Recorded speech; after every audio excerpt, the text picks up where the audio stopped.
Hi everyone and welcome to the race briefing video for the Greensand Country 50k. My name is Chris, I am the race director. I'll be seeing you all down there on Sunday, but I'm just going to run through all the key details now so you've got everything you need to be prepared and ready for the race.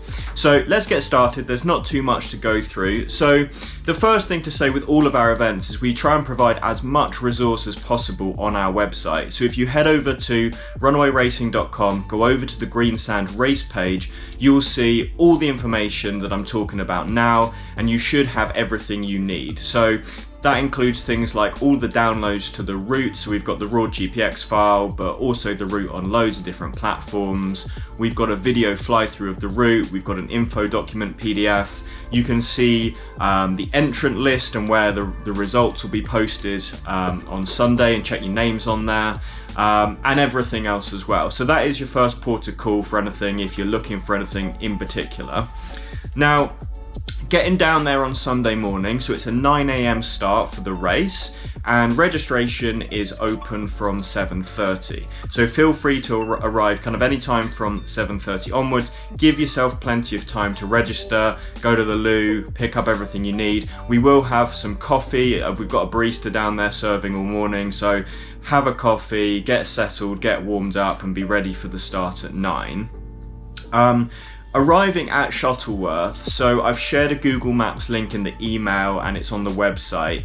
Just to confirm, the entrance that you need to arrive at for Shuttleworth is the one off the B658, the big main road, and you're turning into a road called Older Drive, and you follow that track up for about 2 kilometers before you get to the event field. As you turn around the corner, you'll see in front of you a big field on the left and the right. You've got an airstrip on your right, and our field is on the left hand side, and you'll be parking within that field itself, and a marshal will show you where to park. Now the good thing with this race is the car park, the event base and the start finish, they're all right next to each other. So if you need to go back to your car and grab something, it doesn't take any time whatsoever. We do have a bag drop that will be next to registration if you don't have a vehicle, but we'd recommend putting everything in your car and then grabbing it when you finish, and then that means that we're not having to look after it all day for you. So yeah, registration 7:30, will close at 8:40, but I'd say I'd arrive in plenty more time than that. I'll do a very short safety briefing about 8:45, and then we'll kick you off promptly at 9 o'clock. If you've ordered a t-shirt, that will be available to collect at registration as well.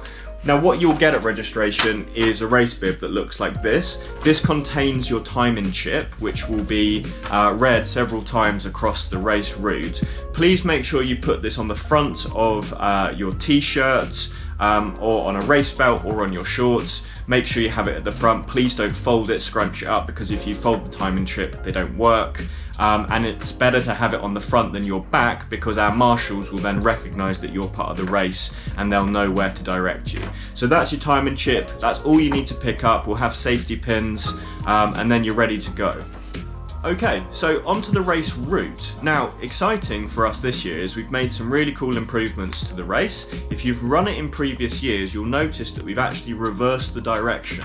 So the race now goes out of Shuttleworth and then goes in a clockwise direction, initially going into North Hill, then going down into Broome, which is our first checkpoint. So our first checkpoint, 15.5 kilometers.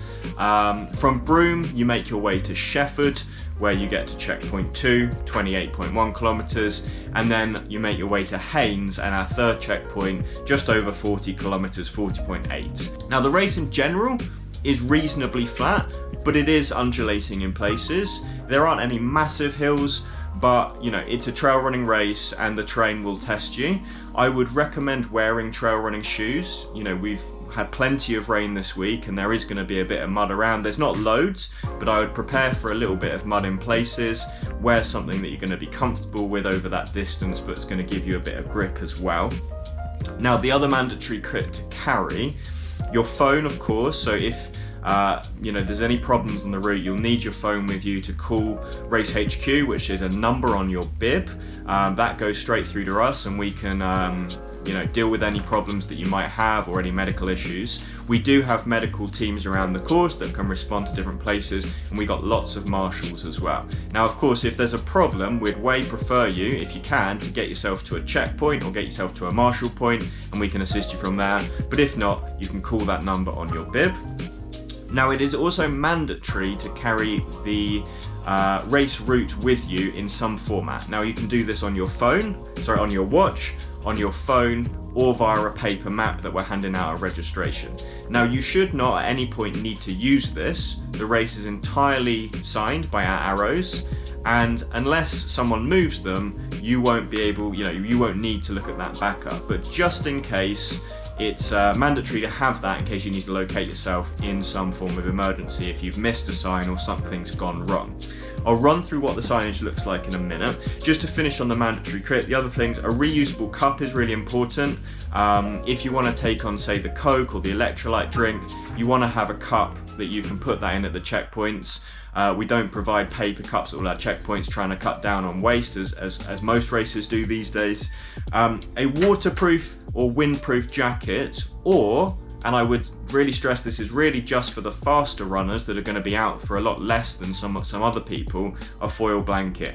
I would highly recommend carrying a windproof or a waterproof with you. You've seen what the weather's doing at the moment. If you do slow down and you're walking or stopping, you'll really enjoy having that waterproof, that jacket to put on. But yeah, a foil blanket from a mandatory perspective is also acceptable. And then you should have some cash or a bank card, some form of payment in case you need it. That's the mandatory kit. Right, let's go through the signage. So all of our signage is orange, and we provide it in various different formats depending on where it goes. So the majority of the signs you see will look like this. So it's an orange background with a white arrow. Sometimes they're much smaller when you're maybe just going straight on through a gate, so they look like that. Then we might even go to an A4 size.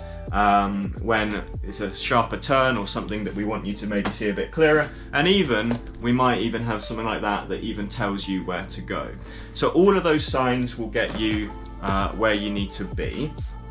In between these signs, we use our orange ribbons. So these will be dangling from tree branches, and they will also verify different turns that you make. So if we sign to the left, you will most likely see down that left trail a little bit further, a ribbon confirming that you're going the right way.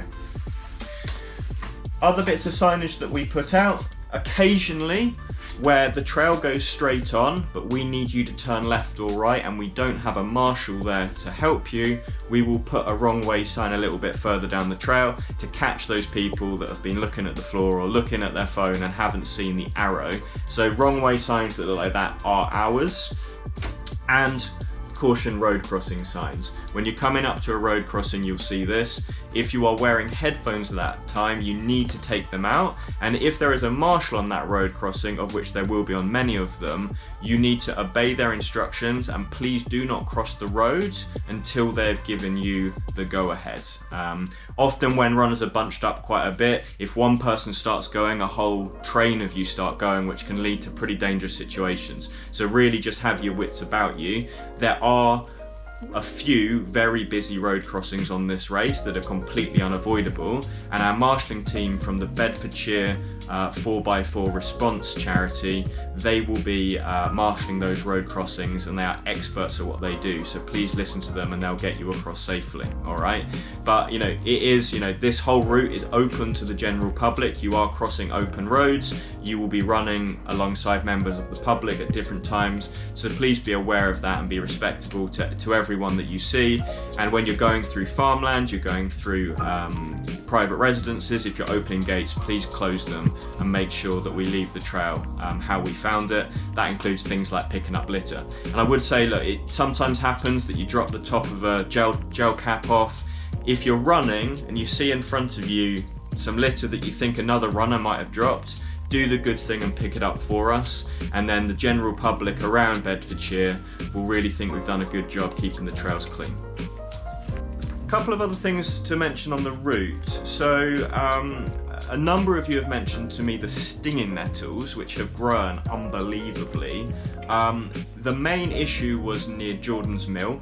All of those nettles have now been cleared. You can run through that really well without getting stung. But given the kind of rain that we've had and the sunshine we've had over the last weeks, the nettles have gone absolutely mad.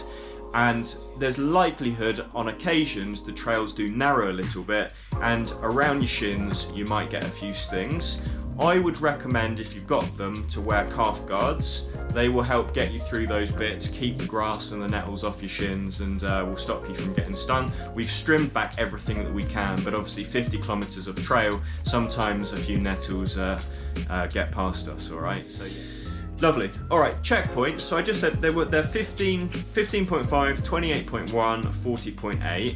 Now, just want to say a massive thank you to Precision Fuel and Hydration, who are providing the gels, some chews, the electrolyte mix for all of our 50k races this year. The products are absolutely incredible, and I've been using them personally for many years, and they are my absolute go-to. If you've not tried them before, then give them a go on race day, and if you do enjoy them, please head to their website and fill out their nutrition planner. It's a really good resource, gives you an idea of what you should be taking during a race, how much you should be having, how frequently, etc. And they have a specific section for the Greensand race. So I'll put a link in the comments down to that, so you can check that out. But yeah, I highly recommend it. It's just a really good resource. You can order a a sample pack with a discount once you go through that process, but we're going to have them all there on the checkpoints ready for you on race day. In addition to that, we'll have water, we'll have Coke, we'll have an electrolyte pre-mix, we'll also have some electrolyte sachets. We're going to have the classic fruit mixes, so orange, some watermelon, some banana, crisps, flapjacks. We've got some chia charge bars. Those are really good as well because they've got electrolytes in them, and a whole mix of other things. So that should keep you topped up. Just one thing to note on the race route is, as you go past the Jordan's Mill section, you may well see, if you're a very fast runner, a slight crossover between some of the runners running in a 5k race happening in Biggleswade called Run the Wade. So it will probably only affect maybe the first 10 runners, if any of you. It depends how quick the 5k runners are and how quick our runners are. But during that Jordan's Mill section, it's possible that there might be other signage there that is a different colour to ours. Their signage will be black and teal. None of our signage is black and teal, all of it's going to be orange. So if you see any black and teal signage, please don't follow that, because it will take you into Biggleswade, into the finish of a 5k, which would be a bit weird considering you're meant to be running 10 times that. Okay, so to the end, to the event base, so you finished your race. Live results available straight away, runawayracing.com/results. They'll be there as you cross the line. We'll also have some split times through the race. Spectators are very welcome at the finish. You don't have to pay anything to come to our event base. You can park, you can hang out, you can have some of the food, some of the coffee that is on sale. So please, yeah, bring as many people as you want, make a really nice finish line atmosphere for us. That'd be amazing. All right then, so that is the race briefing for the Greensand Country 50k. Thanks very much for tuning in, and we'll see you down there on Sunday morning.